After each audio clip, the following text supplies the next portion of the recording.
Defensa tiene el uso de la palabra para que exponga alegatos de clausura. En primer lugar,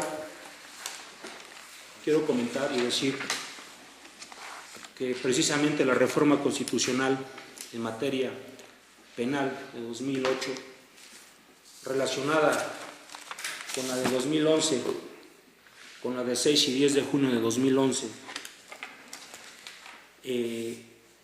estas reformas penales que cambian nuestra concepción de ver el derecho, eclosiona un nuevo sistema jurídico, constitucional y penal. Debe decirse que en el nuevo sistema penal, precisamente, el Ministerio Público tiene la obligación de realizar todas sus obligaciones de investigación para poder llevar a un tribunal y para poder aportar material probatorio para el efecto de acusar a un procesado, en este caso mi víctima, mi representado. Debe decirse que en el asunto en concreto, las pruebas aportadas por el MP no son suficientes para sentenciar a mi representado. ¿Por qué? La pregunta importante, el por qué. El Ministerio Público hace su investigación de acuerdo a los hechos narrados por las víctimas, por el sujeto que presenció, el único sujeto que presenció los hechos que señala y que es el conductor, porque a él no le roban, él presencia. Y precisamente lleva a estos sujetos como víctimas y como testigos a este tribunal, o sea, en su doble aspecto, cuando todos coinciden que los sujetos que estaban dentro del autobús eran entre 40 y 45 personas. Las víctimas refieren lo mismo, los testigos que son las mismas víctimas, el chofer, los policías. Partiendo de este hecho, las pruebas aportadas no son suficientes.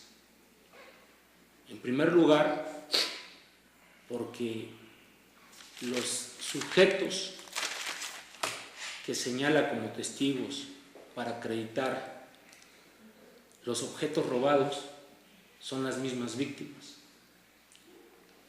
Dos de ellas que dicen haber recibido un celular,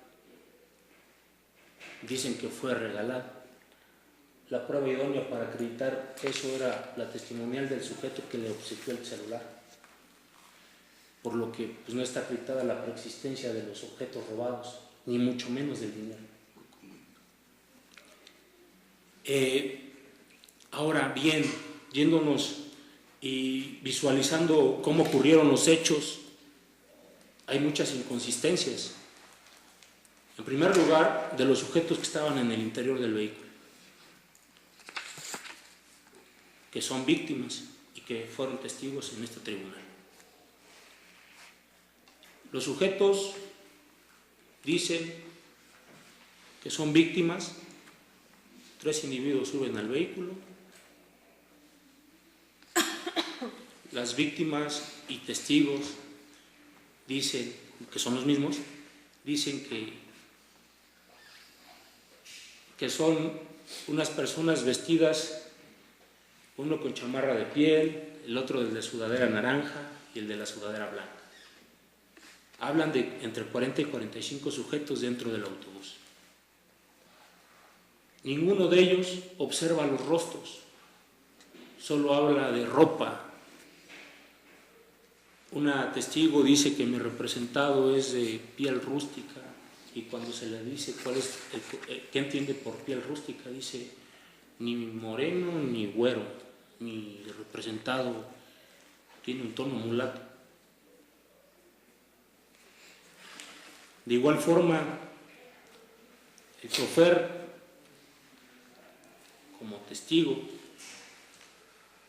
dice no ver a los sujetos, no los observa el rostro en ningún momento, ni siquiera la ropa. Del único que puede observar es la persona de piel que le pone la pistola, que no es la persona que estoy representando. Todos son coincidentes en que nunca bajan del vehículo después del hecho delictivo. Todos son coincidentes que nunca le señalan a los policías que ese era el sujeto que les había robado minutos antes en el lugar donde detuvieron a mi representado. Son coincidentes. Por otro lado, tenemos a los policías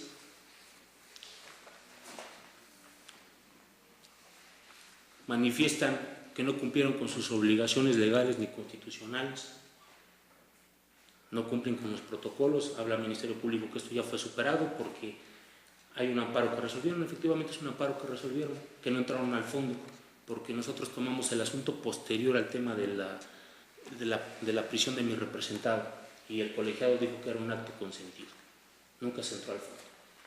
Pero es tema importante analizarlo, porque de ello depende la libertad de mi representado, de los hechos cómo ocurrieron. Y precisamente los policías dicen, nosotros llegamos, hacemos alto al vehículo, el policía que va manejando es igual claro, se adelanta el autobús, se para, le marcan el alto, se detienen. La persona que detiene a mi representado venía de copiloto, baja. En su primer momento tiene como obstáculo el autobús de frente, porque él era el copiloto. Baja, observa. En ese momento no puede observar qué está pasando atrás del vehículo y cómo las gentes que habían asaltado se estaban escapando. Dice, yo en forma transversal me ubico en un movimiento muy rápido, dice que milésimas de segundo, y escucha al chofer dar todas las características de los sujetos. Para escuchar hay que esperar un tiempo, mientras los sujetos se van. Los 3 sujetos que habían asaltado se van. Eso a una hora oscura, 7:55, 8 de la noche. En noviembre, 2 de septiembre. La oscuridad está dada. Los mismos testigos dicen no hay lámparas alrededor, son coincidentes. Sin embargo, el policía dice, mientras le dan las señales, le dan los datos, él lo sigue. Los testigos y víctimas dentro del autobús, dicen los policías, nunca corren tras él a pie. El policía sube al carro, da la vuelta. El policía dice, yo corro, lo alcanzo. El otro policía dice, yo doy la vuelta. Mientras observaba por el retrovisor, doy la vuelta. Los pierden de vista. También son coincidentes los policías. Llegamos al lugar, mi compañero ya lo había detenido, habían un grupo de 20 sujetos que lo querían linchar. Por eso no cumplimos con nuestras obligaciones legales ni constitucionales. Es lo que argumenta. Sin que acreditaran que efectivamente había sujetos que los querían linchar. No lo dicen en el interrogatorio, se les pregunta, oigan, ¿hubo alguna manifestación de golpes? No, nada. Y esos sujetos pedían a mi representado para lincharlo. Y a su vez dicen, hay otros sujetos que dicen ser las personas que estaban dentro del autobús y lo señalan, pero nunca se cercioran si eran los sujetos que estaban dentro. ¿A quién hay que creer? A los sujetos que estaban dentro del autobús, que dicen, nunca vimos a la persona cuando la detienen, o a los policías que nunca se cercioran si eran los sujetos que estaban dentro del autobús y podrían haber señalado a mi representante. Los testigos que presenta esta representación social dicen, nunca lo vimos en el lugar de los hechos. Fui a Texolo y ahí lo encontré en la comandancia a este joven, y ahí estaba. pero en el momento de los hechos no lo hace. En este sentido, de igual forma, el apoderado legal de la moral que acreditó su poder dice: a mí me llaman el día de los hechos a las 7 de la noche. A las 7 de la noche todavía no ocurrían los hechos. No sé qué pensar. Yo creo que el Ministerio Público tenía la obligación de acotar todas esas inconsistencias y traer material real, fiel, digno para presentarlo a este tribunal y no traer un material probatorio escaso, que no prueba nada, que deja más dudas, que efectivamente no aporta nada, ni siquiera aporta el Ministerio Público con documentos idóneos, prueba idónea, la identidad la preexistencia de los objetos robados y la existencia de los mismos, del dinero, no lo acredita. Y para eso quiero comentar algo respecto a la moral. Precisamente cuando se desahoga la testimonial del apoderado, reconoce su poder y reconoce la factura del vehículo. Y ahí en su declaración dice que la única forma de acreditar las ventas del servicio público es a través de los boletos. El Ministerio Público no trajo a este juicio los boletos que acreditaran que la moral tuvo un detrimento patrimonial. No lo hizo. Y precisamente cuando observo la factura que acredita la propiedad del vehículo, observo que al reverso existe un endoso y dice: endoso en los presentes derechos.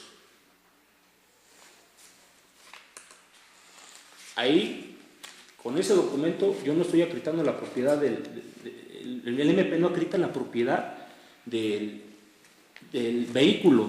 ¿Por qué? Por la simple razón: la cesión de derechos únicamente se da en los títulos y operaciones de crédito. La Ley General de Títulos y Operaciones de Crédito dice que se pueden ceder los derechos de los títulos y únicamente de los títulos de crédito a través del endoso. Endoso en blanco, endoso en procuración o endoso en propiedad. Que habitualmente la gente realice esto, la Corte ha determinado precisamente y ha dicho: un endoso no crea ese acto jurídico, el que crea y transfiere derechos y obligaciones, que estoy hablando de una compraventa. La Corte ha dicho: para el efecto de que se determine que se realizó un contrato de compraventa, deben de existir los elementos del contrato de compraventa, los elementos existenciales y de validez. En el documento que nos da no acredita nada. No existen los elementos, no existe la voluntad, no existe un precio cierto, el bien, objeto. Por lo tanto, es inexistente el acto jurídico. La Corte ha determinado precisamente que en esos temas, para acreditarse, deben de estipularse y acreditarse los elementos del acto jurídico, que es el que crea y transfiere derechos y obligaciones, un contrato de compraventa. No lo hacen así. La única forma de haber acreditado ante este tribunal era un contrato de compraventa, donde el fiscal tenía que haber acreditado que ese vehículo lo compró a la persona física que aparece al frente de la factura y que es la misma persona que endosa. Y precisamente en materia civil únicamente no radican los actos jurídicos celebrados por escrito, sino que existe también el elemento de fecha cierta. Las personas que conocemos el derecho civil, la Corte ya se ha pronunciado respecto a ello. La fecha cierta no es de que yo establezca una fecha y ya. Así cualquier persona podría hacer cualquier acto jurídico y pues lo compré hace 5 o 6 años. No. Es acreditar con ciertos elementos, y la Corte ha establecido uno de ellos, que alguno de los sujetos que participó en el acto jurídico ya no viva, que el acto jurídico haya sido protocolizado, llevado ante una institución pública y que sea reconocido. Por lo tanto, ni siquiera el MP pudo acreditar la propiedad, por lo que desde este momento solicito a este tribunal no se le reconozca la calidad de víctima a la moral, porque pues, no se acreditó ni eso. La misma persona apoderada vino y dijo, pues los boletos son los que acreditan el dinero de las obtenciones de las ganancias de la empresa. En el sumario no se aportó nada de eso.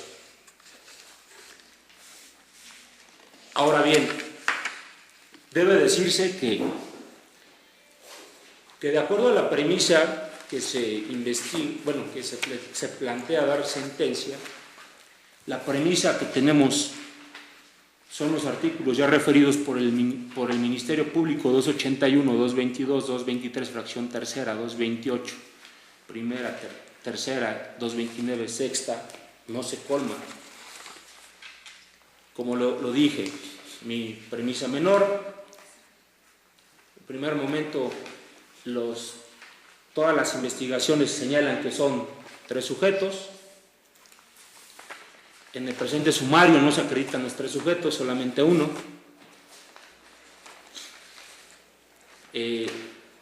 Las víctimas y testigos, ya los comentamos.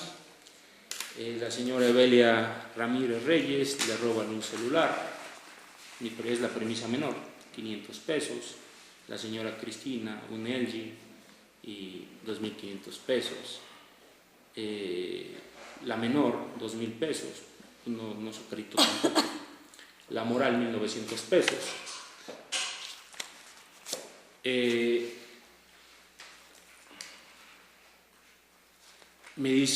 Comenta el Ministerio Público que con el simple hecho de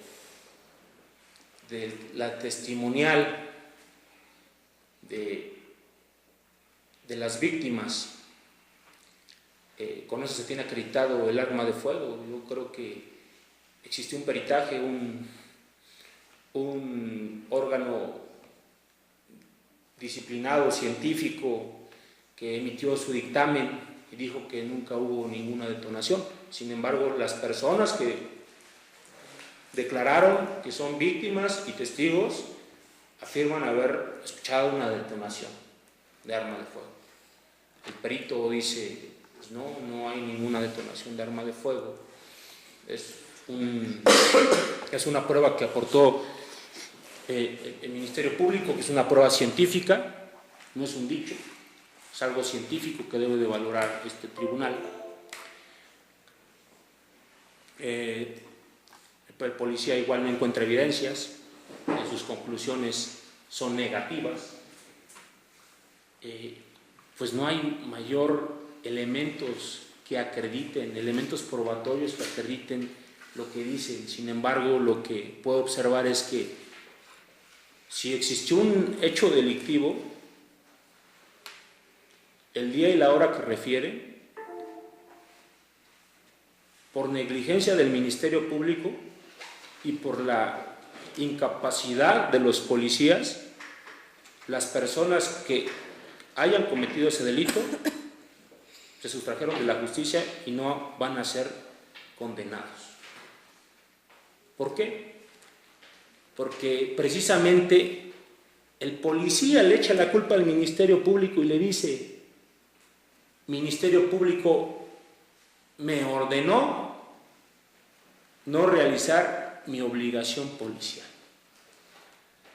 Ministerio Público fue el causante de que todos los datos y evidencias no se pudieran recolectar y poderlos traer a este tribunal para emitir una sentencia con elementos científicos. Y Ministerio Público únicamente se direccionó a llevar este asunto hasta este momento sin tener más aportaciones, a pesar de que existen contradicciones. Ministerio Público debió de haber analizado cada una de las declaraciones, tanto del chofer, los testigos, las víctimas, los policías, y haber erradicado todas las contradicciones que se dieron durante la secuela y el desahogo de las pruebas, porque no son coincidentes sus testigos, no identifican a mi representado como la persona que los haya robado. Señalan a un sujeto con una sudadera naranja, y la única persona que dice que sí le vio el rostro no pudo describirlo, a pesar de que lo tuvo acá. Todas dicen que lo vieron, pero a partir de que lo ven en la comandancia y después posteriormente acá, pues eso es razonable. Pero en el lugar de los hechos, cuando acontecen y cuando detienen a mi representado, nunca le ven el rostro, nunca dan características físicas del rostro. La única que da dice que es una persona de color rústico, y ya lo definió ella. Entonces, este tribunal debe tomar en cuenta todo el material probatorio aportado por el Ministerio Público, que es totalmente deficiente, y que precisamente la reforma penal da el beneficio a mi representado a que se le haga valer el derecho humano de presunción de inocencia. Es un derecho humano contenido en nuestra Constitución y en tratados internacionales. La reforma constitucional se da precisamente por eso.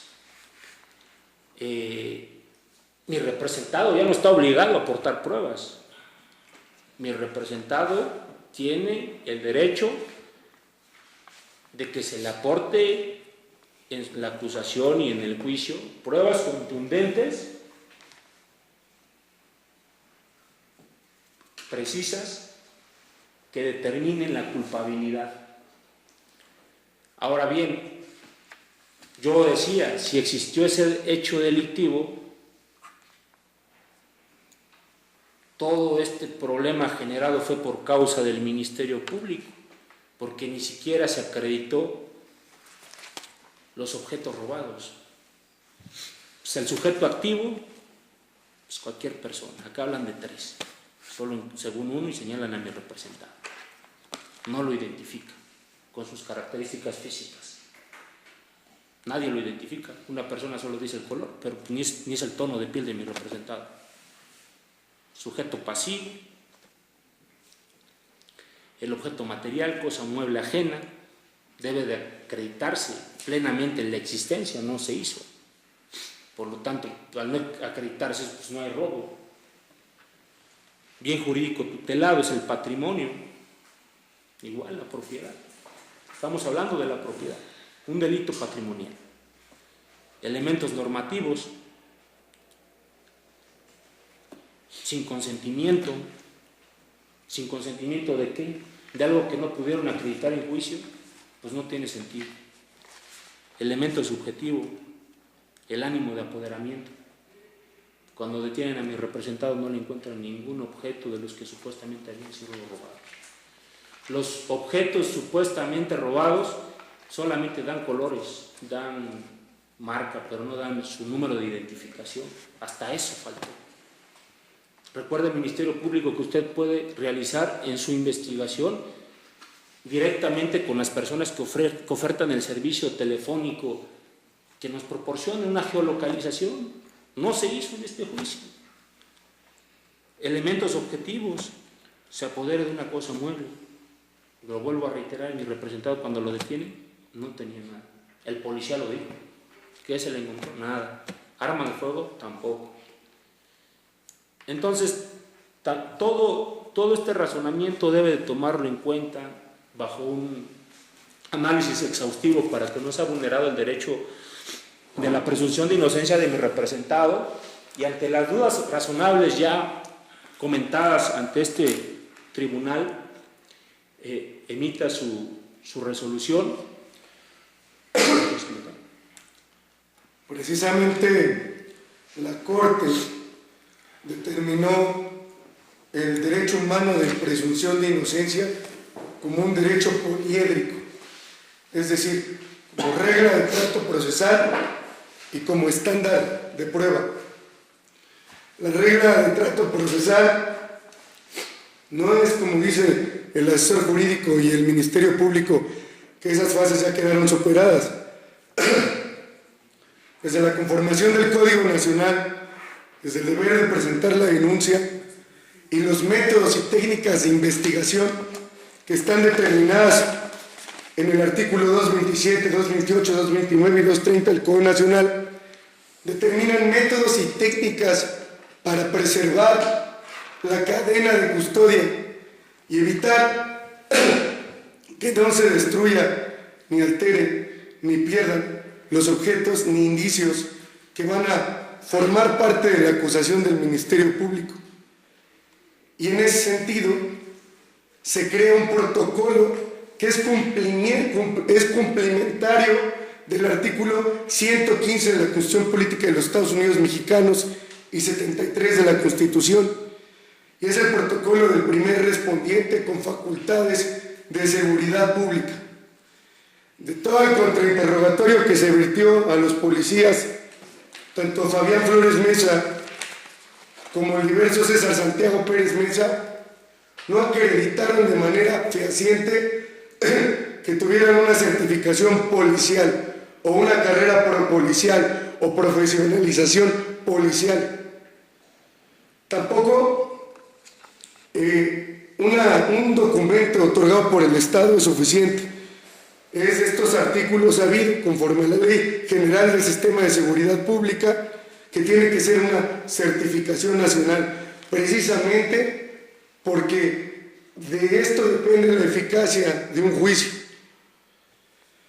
El policía Fabián Flores Mesa dijo que no había conservado la cadena de custodia, so pena de que quería proteger la integridad del supuesto presunto inocente, lo cual es ilógico, no tiene lógica, porque lo detuvo 70 metros después y las demás personas supuestamente víctimas los llevaron a otro domicilio, en Tepetitla.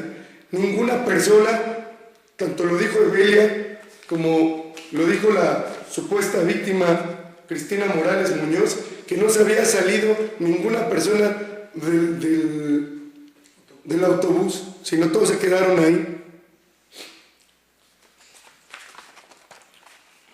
Entonces, básicamente, la obligación que tenía era llamar al policía de investigación, que tenía que llevar al perito para poder hacer, en sus palabras lo que dijo, una escena de crimen, protegerla para evitar que se destruyeran los indicios, y no lo hizo.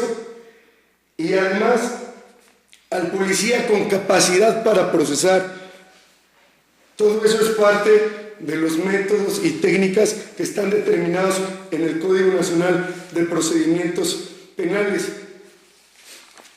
Entonces, cuando se le hace el contrainterrogatorio, a la perito Brenda Araceli Verde Saavedra, a lo único que lo conduce su investigación científica, es decir, que no habían elementos positivos, es decir, no había detonaciones, no había armas y no había ningún elemento punzocortante de los tipificados como medios violentos, como armas y explosivos. Y lo absurdo también es que el policía de investigación, Julio César Chávez Guillén, llega 29 horas a la escena del crimen, 29 horas después a la escena del crimen, y lo llevan las supuestas víctimas también. Eso no es correcto ni en la metodología ni en la técnica de investigación.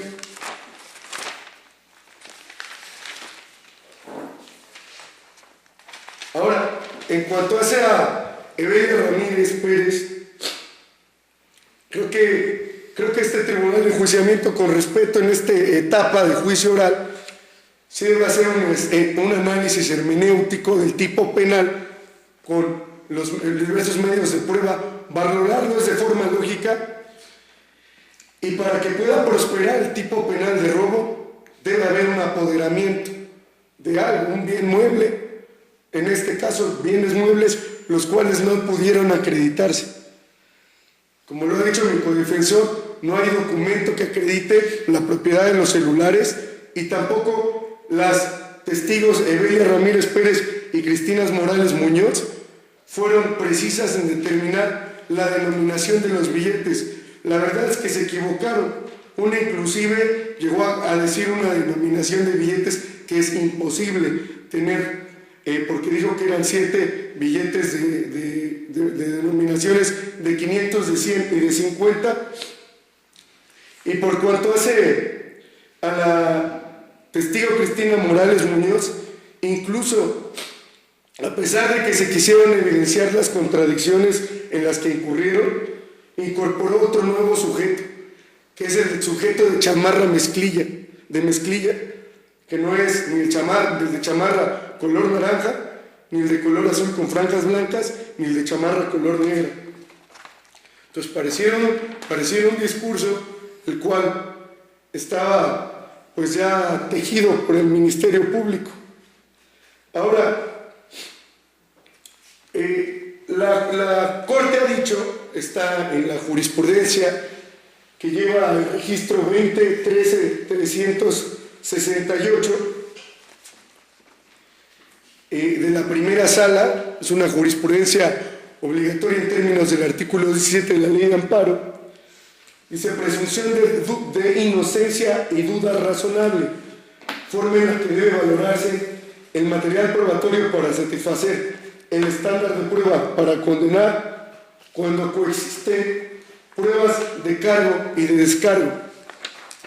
Técnicamente, el Ministerio Público, en términos del artículo 130 del Código Nacional de Procedimientos Penales, le incumbe el deber de la carga de la prueba. Entonces, todo lo que diga está obligado a probarlo, absolutamente todo lo que diga.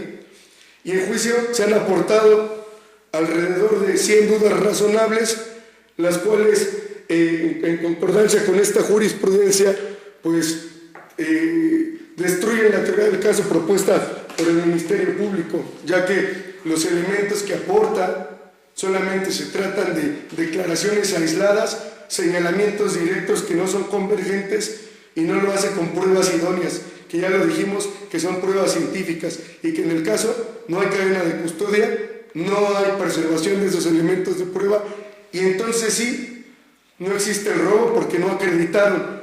El chofer no acreditó lo de los boletos, no sabía, lo dijo que el contador era el que hacía ese estudio, tampoco acreditaron lo del dinero, no acreditaron los celulares, la propiedad, no acreditó que fuera tampoco propiedad del carro.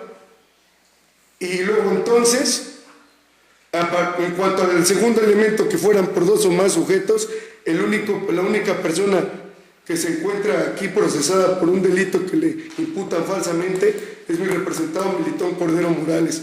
En ese sentido, también la cuestión del agravante del arma de fuego tampoco es una cuestión que pudieron probar en juicio. Gracias. ¿Es cuánto? En este momento pregunto a la gente del Ministerio Público si va a hacer uso de su derecho de réplica en términos de lo que establece el artículo 399 del Código Nacional de Procedimientos Penales respecto a los alegatos de clausura expuestos en esta audiencia por parte de la defensa. Sin embargo, le recuerdo a la gente del Ministerio Público que no se trata de que usted exponga nuevamente alegatos de clausura, sino únicamente hacerse cargo de los alegatos de clausura expuestos por la defensa. ¿Se va a querer hacer uso de su derecho de réplica? Así es, si usted me lo permite. Gracias. Tiene uso la palabra. En primer término, el primer defensor hace alusión de la reforma constitucional y marca el 2008 y 2011, en el cual establece que el sistema acusatorio tiene reglas y principios, y en base a esas circunstancias solo concluye que los datos de prueba aportados por la Fiscalía no son suficientes. Quiere sembrar la duda, haciendo valer que hubo 40 a 45 víctimas o testigos y que no fueron traídos a juicio. Que hay una serie de inconsistencias en cuanto a Evelia, a Cristina, en cuanto que no pudieron identificar al acusado, dado que no le miraron a la cara y que se confunden entre qué debe entenderse como una persona que tiene piel rústica. Hasta este momento, yo creo que la representación social sí cumplió con ese requisito. Y de esto, de lo argumentado por el abogado Calvacorro, no se advierte que pueda surgir la duda razonable. En cuanto al otro punto, refiere que los policías aprensores no cumplieron con sus obligaciones legales y constitucionales, y vuelve a retomar el tema de la detención, situación que por enésima vez la representación social refiere que ha sido un tema ya superado. Y también refiere que en base al protocolo del primer interviniente con capacidades, no cumplió con la cadena de custodia. Honorable Tribunal, ese protocolo tiene una excepción, y esa excepción es priorizar cuando por circunstancias climatológicas o demográficas, razón de hora, no se pueda llevar a cabo con la cadena de custodia, con la protección del lugar. Y en esta sala escuchamos cómo los pobladores, junto con las víctimas, pretendían agredir, quitarles al hoy detenido. Y esa circunstancia se repitió en la comandancia del municipio de San Damián Texolo. Circunstancia por la cual queda superada el hecho de que no se haya asegurado el vehículo, que no se haya decretado el tramo carretero abierto, acordonar el área. En esas circunstancias que considero no está justificado el actuar de los elementos aprensores, tan es así que aun cuando el acusado haya ocurrido a la acción del amparo, no le haya sido favorable. Posteriormente, otro tema que toca y cita que no se acreditó la propiedad, que la Suprema Corte ha emitido muchos criterios, habló del Código Civil de Tlaxcala, habló de la Ley General de Títulos y Operaciones y cuestiona el endoso que apareció al reverso de la factura con el cual el representante legal Luis Cano Telles acreditó la propiedad del vehículo autobús. Considera la representación social que bajo las reglas y principios y lógica de este nuevo sistema sí se acredita la existencia del vehículo. Fue fijado, fue fotografiado, fue referenciado, no por la víctima, no por los testigos, no solamente por el mismo representante. Y quiero decirle a la defensa que no se está cuestionando sobre la propiedad del vehículo, si existiese un anterior o el actual propietario. De ahí que el tema es netamente penal, no mercantil o civil. Y que aun cuando así fuese, su señoría, se cumplen los requisitos del endoso, de día, hora y lugar y de quién a quién. En cuanto a ese punto, consideramos que la defensa queda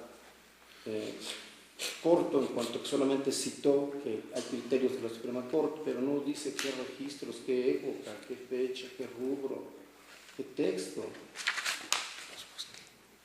Y de igual forma, en cuanto que habla de la negligencia del Ministerio Público y la incapacidad policial para dirigir la investigación, es claro que nos encontramos ante un caso en donde existió flagrancia, hubo una detención en ese momento o momentos después del hecho, y que invariablemente la teoría del chivo expiatorio no le asiste, no lo puede invocar la defensa en la intervención del segundo abogado, porque estamos con un sistema en el cual, atendiendo a sus reglas y principios, es de simplicidad, es de usar las máximas de la experiencia, los conocimientos de la lógica, y que no podemos apartarnos de esto para volverlo muy formal.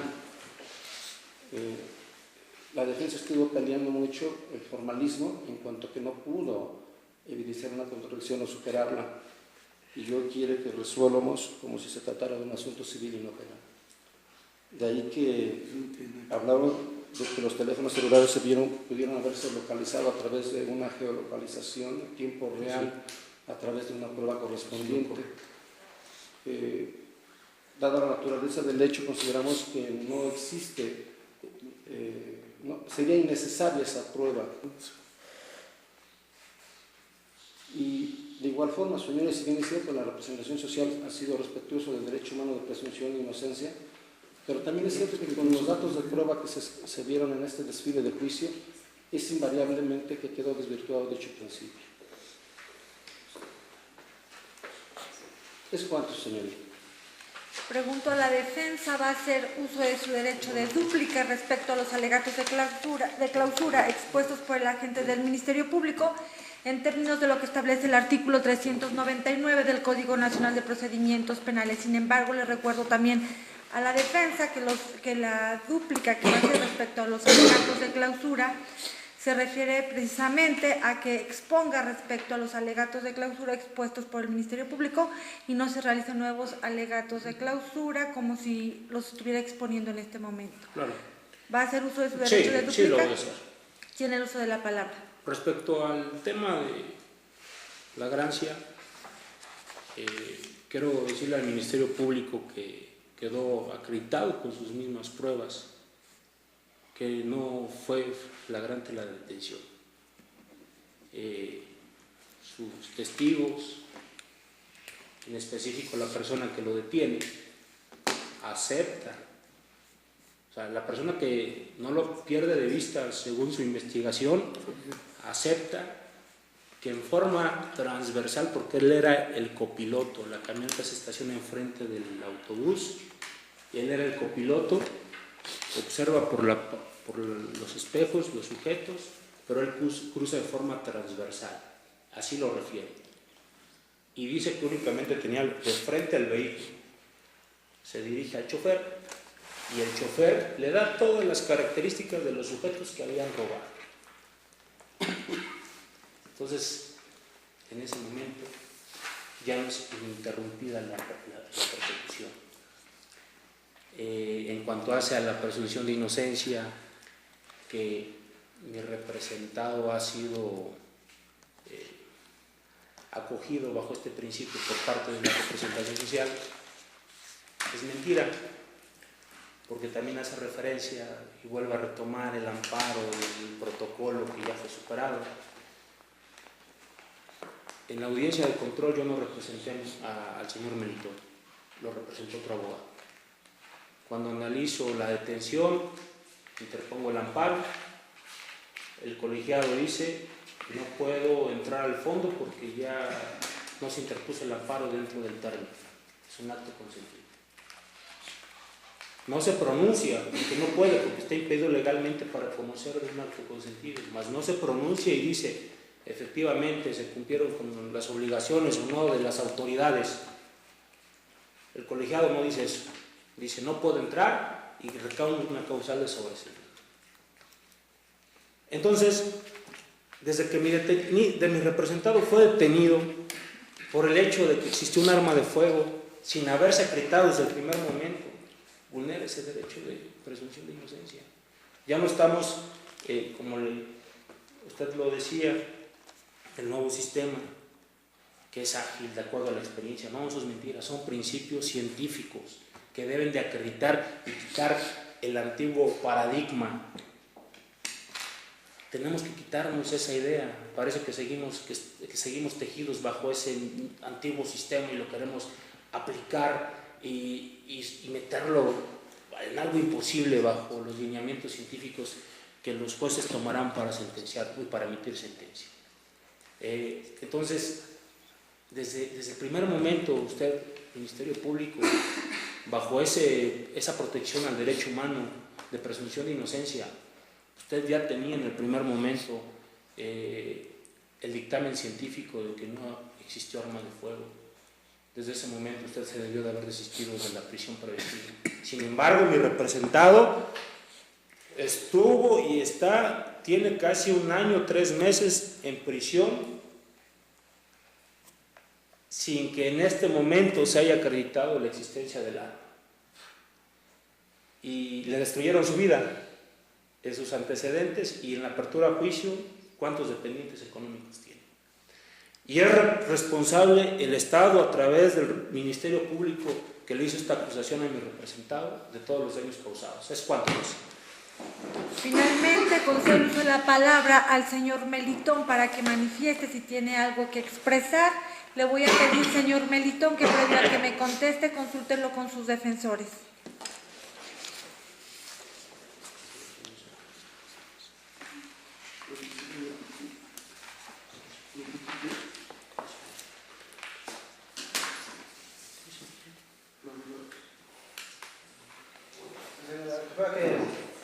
Soy inocente.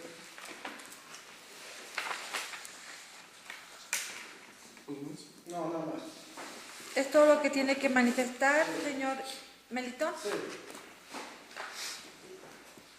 Una vez que se han desahogado las pruebas, que se han escuchado los alegatos de clausura, que se le concedió la oportunidad al hoy acusado para manifestarse, se declara cerrado el debate, por lo que este tribunal de enjuiciamiento se retira a deliberar en forma privada, aislada y continua.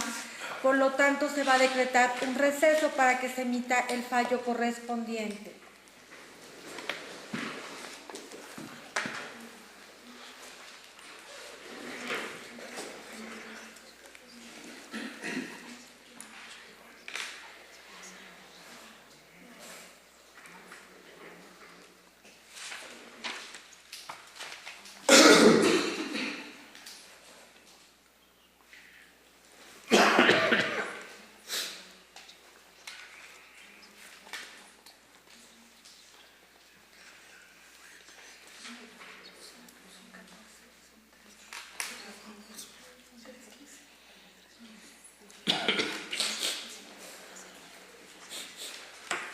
Por lo tanto, se va a decretar un receso y se reanudará la audiencia a las 15:30 de este mismo día para que el juez, relator o secretario emita el fallo correspondiente, más bien les dé a conocer el fallo correspondiente al cual haya llegado este tribunal de enjuiciamiento en la deliberación.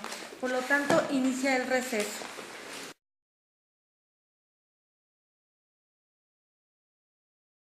Se reanuda la audiencia, se hace constar que se encuentra presente el mismo tribunal de enjuiciamiento conformado para conocer de la causa judicial 92/2017 en su etapa de juicio oral. Una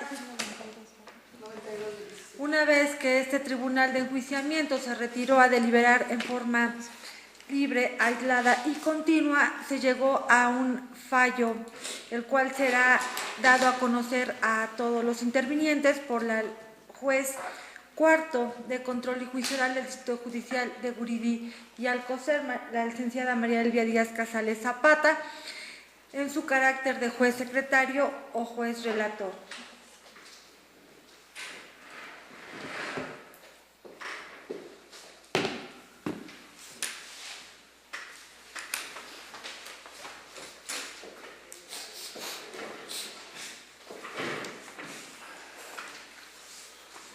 Gracias, jueza presidente. Una vez que se ha deliberado por parte de este tribunal de enjuiciamiento dentro de la causa judicial a que se ha hecho referencia, se determina lo siguiente: en la ciudad de Tlaxcala, a 10 de diciembre del 2018, las integrantes del tribunal de enjuiciamiento, conformado para conocer de la etapa de juicio oral dentro de la causa judicial 92/2017, licenciadas Angélica Aragón Sánchez, Marisol Barba Pérez y María Elvia Casales Zapata, en calidad de presidente, vocal o tercero interviniente y secretario relator respectivamente, jueces adscritas a este distrito judicial de Gurirí y Alcocer, emiten fallo en los siguientes términos: con fundamento en los artículos 14, 16, párrafos primero y 10º 4, 17, 20 de la Constitución General de la República, apartado A, fracciones primera, segunda, tercera, cuarta, quinta y octava, apartado B, fracción quinta de la Constitución Política de los Estados Unidos Mexicanos, 259, 265, 400, 401, 402 y 406 del Código Nacional de Procedimientos Penales, toda vez que tuvo verificativo la audiencia pública oral dentro de la causa judicial 92/2017, audiencia en la que las partes formularon sus alegatos de apertura, se desahogaron las pruebas admitidas en el auto de apertura a juicio oral y una vez que fueron formulados sus alegatos de clausura, se declaró cerrado el debate y previa deliberación por parte de este Tribunal de Enjuiciamiento, con fundamento en el artículo 401 del Código Nacional de Procedimientos Penales, por unanimidad de votos de sus integrantes, determinó emitir fallo de absolución a favor de Melitón Cordero Morales por el delito de robo calificado,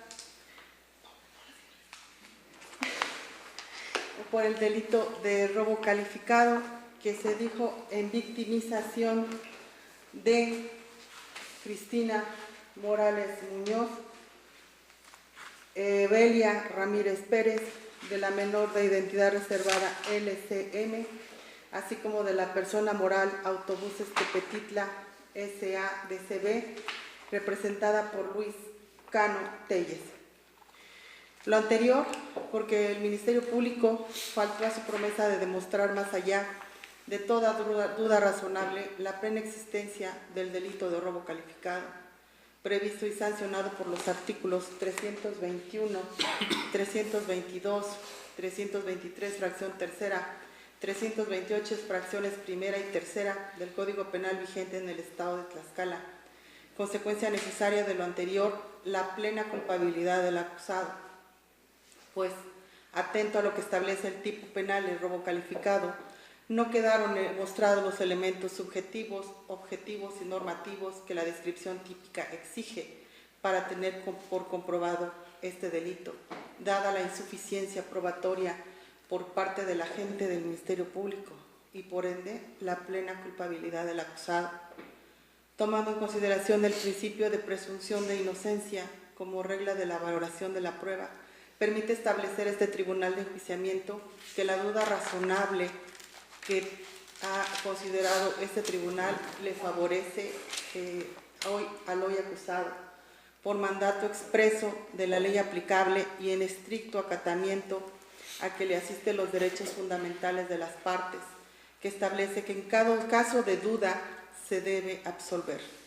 Este Tribunal de Enjuiciamiento reitera el fallo de absolución tomando en consideración que en este Tribunal de Enjuiciamiento existió esa duda razonable para poder determinar o condenar al hoy sentenciado, al hoy acusado.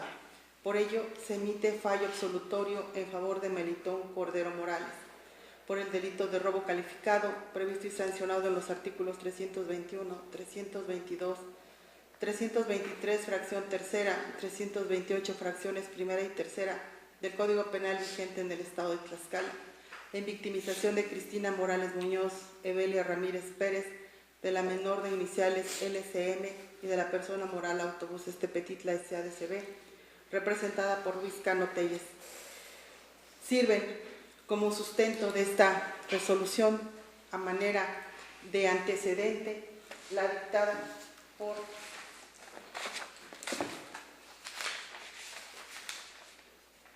el juez segundo de distrito en el estado de Tlaxcala dentro del amparo número 300, diagonal 2018-J, radicado ante ese juzgado, en la cual emite una resolución por identidad jurídica que sirve como antecedente a esta resolución de fecha 17 de agosto del 2018, así como también sirve de antecedente la resolución dictada por la Sala Penal del Tribunal Superior de Justicia del Estado de Tlaxcala en la ejecutoria de fecha 22 de marzo del 2018, dentro de los autos de la causa penal número 9, diagonal 2018, de esa fecha que he referido 22 de marzo de ese año.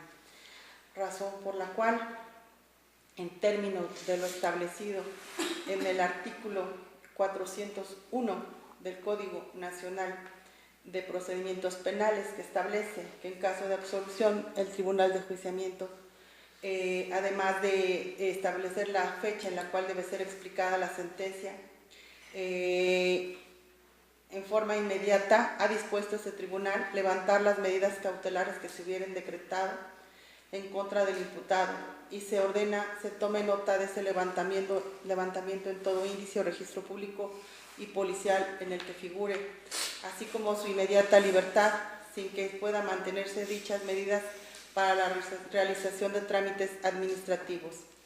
También, en el presente caso, no opera la cancelación de garantía de su comparecencia o la reparación del daño otorgado, ya que del auto de apertura juicial no se advierte tal circunstancia.